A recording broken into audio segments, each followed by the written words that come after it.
नमस्कार, स्वागत है आपका हमारे YouTube podcast channel echoes from the dark में। आज की कहानी हमें लिखी है अर्जुन जी ने मुंबई, महाराष्ट्र से। कहानी पसंद आए तो लाइक जरूर करें। अगर ऐसी सच्ची घटनाएं सुनने में आप इंटरेस्टेड हैं, तो हमारा चैनल सब्सक्राइब करना न भूलें। आज हमारे पास मुंबई से अर्जुन मेहरा का भेजा हुआ एक खत है। ये कहानी 2012 की है, जब वो नवी मुंबई के एक बीपीओ में काम करते थे। और ये सिर्फ एक डरावनी कहानी नहीं है, ये इस सवाल के बारे में है कि कुछ कहानियों में इतनी ताकत कहाँ से आती है। मतलब क्या कोई कहानी सिर्फ शब्द हो सकती है या वो अपने साथ कुछ और भी कोई वजन लेके चलती है? ये एक बहुत इंटरेस्टिंग सवाल है। बिल्कुल। अर्जुन का ऑफिस एक बहुत अजीब जगह पर था, रिक्लेम्ड स्वॉम्प प्लांट पर, मतलब दलदली जमीन को सुखाकर बनाई गई जगह। ओके। वो लिखते हैं कि हमेशा ऐसा लगता था जैसे कंक्रीट के नीचे जमीन अब भी गीली है, सांस ले रही है। और रात 11 बजे जब शिफ्ट खत्म होती थी तो वो खामोशी और भी अजीब लगती होगी। हाँ, बहुत। खाली फ्लोर्स, लिफ्ट की गूंजती हुई आवाजें और एयर कंडीशनिंग का बंद होना। अर्जुन ने लिखा है, ऐसा लगता था जैसे कोई बहुत बड़ी मशीन अपना दम तोड़ रही हो। ऑफिस जैसी जगहों में चांद दिन भर इतनी चहल पहल रहती है, वहाँ की खामोशी अपने आप में बहुत बेचैन कर सकती है। एक तरह का नेगेटिव स्पेस बन जाता है ना। सही कहा। और इसी माहौल में अर्जुन की मुलाकात हुई ध्रुविन मंडल से। अच्छा। ध्रुविन पश्चिम बंगाल के बर्धमान के पास झिटका नाम के एक छोटे से गांव का रहने वाला था। शांत सा, तेज आंखों वाला लड़का जो 18 साल की उम्र में घर से भागकर मुंबई आ गया था। और उसकी एक खास बात थी, उसे ख्यानथर्त, वो क्या कहते हैं, ऑकल्ट में बहुत दिलचस्पी थी। लेकिन उसका अंदाज किसी शौकिया इंसान जैसा नहीं था। अर्जुन के खत में ये बात साफ झलकती है। वो लिखते हैं कि ध्रुविन का इस विषय से जुड़ाव किसी डर से नहीं, बल्कि एक अपनेपन, एक इंटिमेसी से आता था। हाँ। वो रूहों और रस्मों के बारे में ऐसे बात नहीं करता था जैसे उसने कहीं पढ़ा हो, बल्कि ऐसे बताता था जैसे वो इन सब के बीच रहा हो, जैसे ये उसकी जिंदगी का एक हिस्सा हो। हाँ, और यही बात अर्जुन को सबसे ज्यादा हैरान करती थी। तो एक रात जब ऑफिस में सब जा चुके थे, सिर्फ वो दोनों ही थे, अर्जुन ने आखिरकार पूछ ही लिया, तुम इन सब चीजों में इतना गहरा यकीन क्यों करते हो? ध्रुविन कुछ देर चुप रहा, फिर धीरे से बोला, अर्जुन, मेरा परिवार एक ऐसे देवता की पूजा करता था जिसे मेरे गांव के बाहर कोई जानता तक नहीं। और यहाँ से कहानी शुरू हुई। हाँ, और यहीं से वो कहानी शुरू हुई जिसने अर्जुन की सोच हमेशा के लिए बदल दी। और शायद यही इस पूरी पड़ताल का सेंटर पॉइंट है। एक कहानी जो एक खास जगह से जुड़ी है, जब वो उस कॉन्टेक्स्ट से बाहर निकलती है तो क्या होता है? ध्रुविन ने बताया कि उसका गांव झिटका दामोदर नदी के पास बसा था। घने जंगल, लाल मिट्टी और घर भी बहुत दूर दूर बने हुए थे। उनका कुल देवता कोई मूर्ति या मंदिर नहीं था, बल्कि जंगल के बीचों बीच एक बहुत बड़ा पुराना बरगद का पेड़ था। एक जीता जागता भगवान। बिल्कुल, एक जीता जागता भगवान। प्रकृति को ही देवता मान लेना, ये कई प्राचीन संस्कृतियों का हिस्सा रहा है।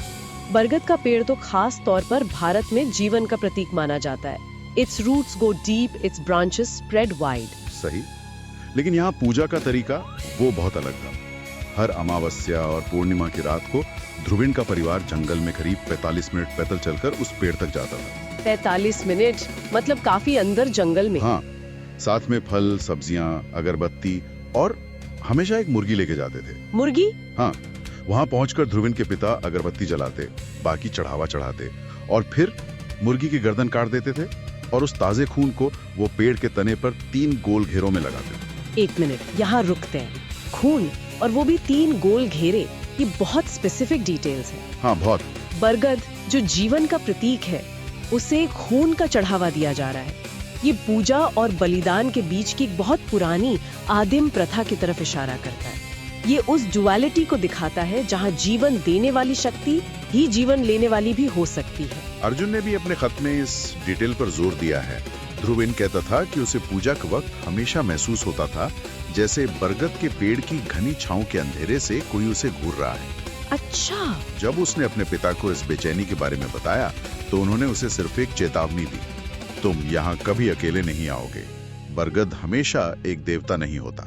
ये एक बहुत महत्वपूर्ण पॉइंट है, जानना और फिर भी उस परंपरा को निभाना। पिता को पता है कि उस पेड़ से खतरा जुड़ा है, फिर भी पूजा जारी है। क्यों? शायद ये उस डर की तरफ इशारा करता है जो किसी अनजानी शक्ति से नहीं बल्कि परंपरा को तोड़ने के अंजाम से होता है। शायद उन्हें लगता था कि पूजा बंद कर देने से वो चीज काबू से बाहर हो जाएगी और ज्यादा खतरनाक। शायद, लेकिन तब ध्रुविन 16 साल का था।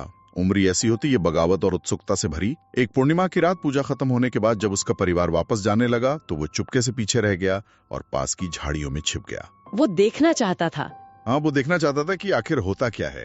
और यहीं से कहानी एक सुनी सुनाई बात से निकलकर एक आई विटनेस अकाउंट बन जाती है। ध्रुविन ने अर्जुन को ये बताते हुए फुसफुसाया था, हवा बिल्कुल नहीं चल रही थी अर्जुन, एक पत्ता तक नहीं हिल रहा था। ओके। और फिर उसने देखा बरगद की उलझी हुई लटकती हुई जड़ों में ऊपर की तरफ कुछ हिला, जिसे वो अब तक एक मोटी जड़ समझ रहा था। वो असल में जड़ नहीं थी। तो क्या था? वो लंबे भूरे इंसानी बाल थे।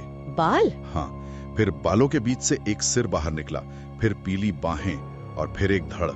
कोई चीज पेड़ से उल्टा नीचे उतर रही थी। अर्जुन ने लिखा है कि ध्रुविन के शब्दों में जैसे कोई छिपकली कई पैरों का इस्तेमाल करके दीवार पर रेंग रही हो। ये किसी गोस्ट स्टोरी जैसा नहीं लग रहा है। ये किसी धुएं जैसी आत्मा या भूत का वर्णन नहीं है। ये बहुत ज्यादा फिजिकल है, बहुत ज्यादा कॉर्पोरियल है। हाँ बिल्कुल। बाल, बाहें, धड़, ये सब टेंजिबल है। ये डर किसी अनजानी शक्ति का नहीं बल्कि किसी जानी पहचानी चीज के बिगड़े हुए डिस्टॉर्टेड रूप का है। जब मैंने खत में ये सब पढ़ा तो मेरे रोंगटे खड़े हो गए। वो एक औरत थी, पूरी तरह नग्न, कंकाल जैसी, बिखरे हुए बाल, अंदर धसे हुए गाल और पसलियां जो चाकुओं की तरह बाहर निकली हुई थी। हे भगवान! उसकी हरकतें बिल्कुल अननेचुरल थीं, लेकिन उनमें एक अजीब लय थी। ध्रुविन ने कांपते हुए अर्जुन को बताया था वो हवा को सूंघ रही थी। सूंघ रही थी? हाँ, वो चीज रेंगते हुए नीचे आई ठीक उस जगह पर जहां मुर्गी का खून लगाया गया था, और फिर उसने पेड़ की छाल को चाटना शुरू कर दिया। चाटना? हाँ, उसकी जीभ खून के धब्बों पे धीरे धीरे फिर रही थी और उसका पूरा शरीर उस प्लेजर से, उस लज्जत से कांप रहा था। ये वर्णन बहुत एनिमलिस्टिक है। सूंघना, चाटना, कांपना, ये सब प्राइमल इंस्टिंक्ट्स हैं। ये किसी रस्म या पूजा का हिस्सा नहीं लग रहा। ये भूख और संतुष्टि का एक बहुत ही रॉ प्रदर्शन है। सही। कहानी में ये डिटेल इससे अलौकिक से ज्यादा जैविक, मतलब बायोलॉजिकल हॉरर बना देती है। डर इस बात का नहीं है कि वो क्या कर सकती है, डर इस बात का है कि वो क्या है।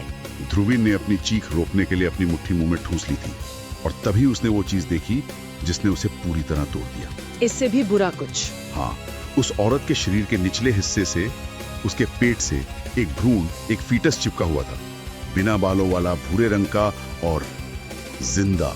क्या? वो अपनी नन्ही उंगलियों से उसे कस के पकड़े हुए था और उसकी सूखी छाती से चिपक कर कुछ चूस रहा था। ये देखते ही ध्रुविन ने डर के मारे वहीं पेशाब कर दिया। ये तो मातृत्व का एक बहुत ही विभत्स, एक ग्रोटेस्क वर्जन है। एक तरफ वो खून से अपनी भूख मिटा रही है और दूसरी तरफ एक और जिंदगी उससे जुड़ी हुई है। बंगाल की लोक कथाओं में शाक चुन्नी या पेटनी जैसे किरदारों का जिक्र आता है जो अक्सर अतृप्त इच्छाओं, खासकर मातृत्व की इच्छा से जुड़ी होती हैं। ये वर्णन उसी तरफ इशारा कर रहा है। खून चाटने के बाद उस औरत ने एक झटके से मुड़कर उस मुर्गी को काटा जिसका सिर अभी एक नस से लटका हुआ था, और फिर वो जितनी तेजी से नीचे आई थी उससे भी कहीं ज्यादा तेजी से ऊपर चढ़ गई और गायब हो गई। हाथ पैर और बालों का एक खौफनाक धुंधला सा मंजर, आधा इंसान और आधा कुछ और। जब ध्रुविन ने अपनी कहानी खत्म की तो अर्जुन लिखते हैं कि ऑफिस का वो पूरा फ्लोर अचानक ठंडा महसूस होने लगा। ये स्वाभाविक है। कहानी खत्म हुई लेकिन उसका असर शुरू हुआ। ध्रुविन ने सिर्फ एक घटना नहीं सुनाई, उसने उस माहौल को, उस ठंडक को अपने साथ मुंबई के उस बीपीओ तक पहुंचा दिया था। अर्जुन ने उससे पूछा, तुमने ये सब अपने माता पिता को बताया? ध्रुविन ने खाली आंखों से उसे देखा और कहा, मैंने नहीं बताया, लेकिन मेरे पिता जानते थे। वो जानते थे कि उस बरगद के साथ कुछ गलत है, लेकिन वो फिर भी उसकी पूजा करते थे। गांव के सब लोग करते थे। और फिर ध्रुविन ने एक सवाल पूछा जिसने अर्जुन को अंदर तक हिला दिया। उसने पूछा, अर्जुन क्या तुम जानते हो कि बंगाल के ग्रामीण इलाकों में सती प्रथा पर प्रतिबंध लगने से पहले जब किसी औरत का पति मर जाता था तो क्या होता था? ये कहानी का सबसे अहम मोड़ है। यहाँ वो इसे एक मिथोलॉजिकल टेल से निकालकर हिस्ट्री से जोड़ने की कोशिश कर रहा है। हाँ, ध्रुविन ने खुद ही जवाब दिया, कुछ को जलाया नहीं जाता था, कुछ भाग जाती थीं, कुछ को घर से बाहर निकाल दिया जाता था, कुछ जंगलों में छिप जाती थीं, और कुछ ने वहीं बच्चों को जन्म दिया और कुछ और बन गईं। ये एक बहुत जरूरी सवाल उठाता है, क्या वो औरत कोई भूत थी या एक इंसान जो जंगल में रहते रहते सामाजिक बहिष्कार और ट्रॉमा से बदल गई? मतलब ये फोकलोर असल में हाँ, ये कहानी ट्रॉमा और प्रकृति की ताकत के बीच के रिश्ते को टटोलती है।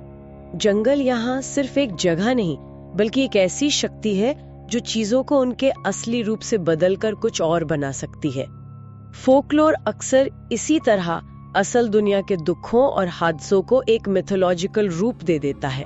तो क्या ये मुमकिन है कि ये कहानी असल में किसी सामाजिक त्रासदी का बिगड़ा हुआ रूप हो जो पीढ़ी दर पीढ़ी एक डरावनी कहानी में बदल गई? बिल्कुल मुमकिन है, या फिर दोनों बातें सच हो सकती हैं। एक असल त्रासदी हुई होगी और उस त्रासदी से पैदा हुए डर और दुख ने जंगल में मौजूद किसी पुरानी शक्ति को एक नया रूप, एक नया नाम दे दिया हो।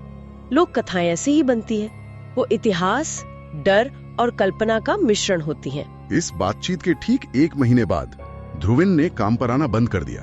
अच्छा, उसका फोन बंद था, उसके किराए का कमरा बंद था और उसने अपना आईडी कार्ड भी ऑफिस में वापस नहीं किया।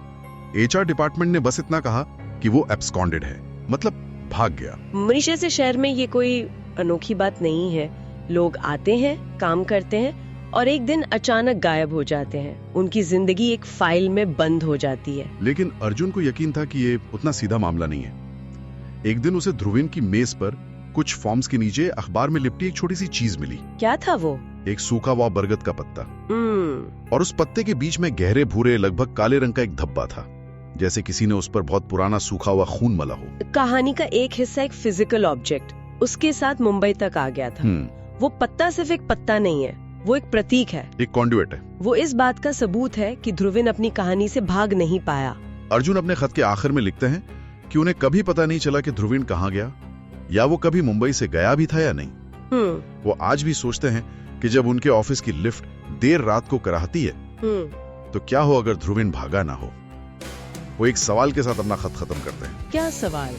क्या हो अगर उसने गलत कहानी गलत जगह पे सुना दी हो और कोई उसे लेने आ गया हो। हमने शुरू में ये सवाल उठाया था कि क्या किसी कहानी को सुनाना, उसे एक जगह से दूसरी जगह ले जाना, उस कहानी से जुड़ी शक्ति को भी बुला सकता है। हाँ।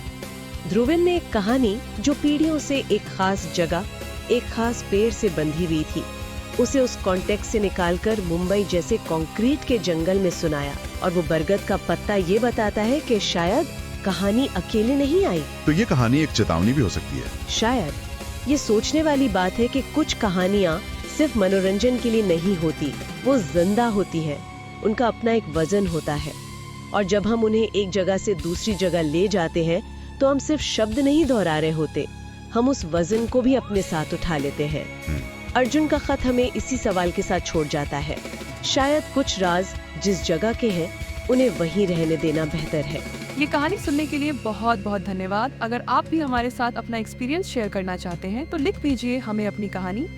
हमारा ईमेल आईडी है ecosfromthedark.official@gmail.com। आपकी कहानी का इंतजार रहेगा। फिर मिलते हैं अगले एपिसोड में। चैनल को सब्सक्राइब करना ना भूलें।